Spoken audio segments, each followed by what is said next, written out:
हाँ जी, दसो जी तुसी इस मौके ते की कहना चाह रही हो? ਬਿਸਮਿਲ੍ਲਾਹਿਰਰਹਿਮਾਨਿਰਰਹੀਮ।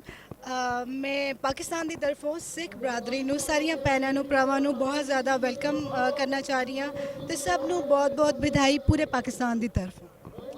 Thank you. ਇਹ ਗੁਰਦੁਆਰਾ ਸਾਹਿਬ ਏਡਾ ਵੱਡਾ ਬਣਿਆ, ਇਹਦੇ ਬਾਰੇ ਚ ਕੀ ਕਹਿਣਾ ਚਾਹੁੰਦੇ ਹੋ? ਇਹਦੇ ਬਾਰੇ 'ਚ ਇਹੀ ਹੈ ਕਿ ਹਰ ਇੱਕ ਦਾ ਆਪਣਾ ਆਪਣਾ ਮਜ਼ਹਬ ਹੁੰਦਾ ਹੈ। ਜਿਸ ਤਰ੍ਹਾਂ ਸਿੱਖ ਭਾਈਆਂ ਦਾ ਆਪਣਾ ਹੈ, ਜੈਸੇ ਖਾਨਾ ਕਾਬਾ ਹੈ, ਤੇ ਇਹ ਬਹੁਤ ਅੱਛਾ ਇਨੀਸ਼ੀਏਟਿਵ ਹੈ। ਤੇ ਜਿਸ ਤਰ੍ਹਾਂ ਇਮਰਾਨ ਖਾਨ ਇੰਨਾ ਜ਼ਿਆਦਾ ਕੰਮ ਕਰ ਰਹੇ ਨੇ, ਉਮੀਦ ਹੈ ਕਿ ਮਜ਼ੀਦ ਉਹ ਸਿੱਖ ਬਰਾਦਰੀ ਵਾਸਤੇ ਆਸਾਨੀ ਪੈਦਾ ਕਰਨਗੇ। ਅੱਛਾ, ਤੇ ਜਿਹੜੇ ਸਿੱਖ ਮੁਸਲਮ ਆਪਸ ਦੇ ਵਿੱਚ ਭਾਈਚਾਰਾ ਔਰ ਪਾਕਿਸਤਾਨੀ ਆਵਾਮ ਵੱਲੋਂ ਜਿਹੜੀ ਨਾਲ ਹੀ ਮੁਹੱਬਤ ਆ, ਜਿਹੜਾ ਇਹਨਾਂ ਨੂੰ ਵੈਲਕਮ ਕੀਤਾ ਜਾ ਰਿਹਾ, ਉਹਦੇ ਬਾਰੇ ਚ ਵੀ ਕੋਈ ਗੱਲ ਕਰਦਾ? ਅਸੀਂ ਸ਼ੁਰੂ ਤੋਂ ਹੀ ਵੈਲਕਮ ਕਰਦੇ ਹਾਂ। ਜਿੰਨੀ ਬਿਜ਼ਨਸ ਕਮਿਊਨਿਟੀ ਹੈ, ਚਾਹੇ ਉਹ ਸਿੱਖ ਮੁਸਲਮਾਨ ਨੇ ਜਾਂ ਜੋ ਵੀ ਨੇ, ਅਸੀਂ ਹਮੇਸ਼ਾ ਵੈਲਕਮ ਕੀਤਾ। ਸਾਡੇ ਬਾਰਡਰਸ ਦੇ ਉੱਤੇ ਵੀ ਹਮੇਸ਼ਾ ਇਹਨਾਂ ਨੂੰ ਜਿੰਨਾ ਮੈਕਸੀਮਮ ਆਸਾਨੀ ਪੈਦਾ ਕੀਤੀ ਜਾ ਸਕੇ ਕਾਰੋਬਾਰ ਦੇ ਲਿਹਾਜ਼ ਨਾਲ, ਟੂਰਿਜ਼ਮ ਦੇ ਲਿਹਾਜ਼ ਨਾਲ। ਤੁਸੀਂ ਦੇਖਿਆ ਜਿਸ ਤਰ੍ਹਾਂ ਸਾਡੇ ਪ੍ਰਾਈਮ ਮਿਨਿਸਟਰ ਨੇ ਇਹਨਾਂ ਨੂੰ ਕਿਸ ਤਰ੍ਹਾਂ ਓਬਲਾਈਜ ਕੀਤਾ, ਕਿਸ ਤਰ੍ਹਾਂ ਓਪਨ ਇਹਨਾਂ ਵਾਸਤੇ ਡੋਰ ਕੀਤੇ ਨੇ। ਤੇ ਆਈ ਹੋਪ ਸੋ ਕਿ ਫਿਊਚਰ ਵਿੱਚ ਵੀ ਇਸੇ ਤਰ੍ਹਾਂ ਹੀ ਹੋਏਗਾ।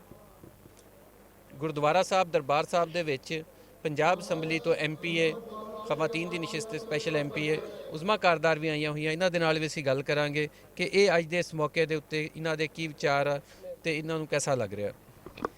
जी सत श्री अकाल हमारे सारे सारे यात्री ਜਿਹੜੇ ਭੈਣਾਂ ਤੇ ਭਰਾਵਾਂ, ਸਾਡੀ ਮੁਹੱਬਤ ਤੁਹਾਡੇ ਨਾਲ ਹੈਗੀ ਹੈ।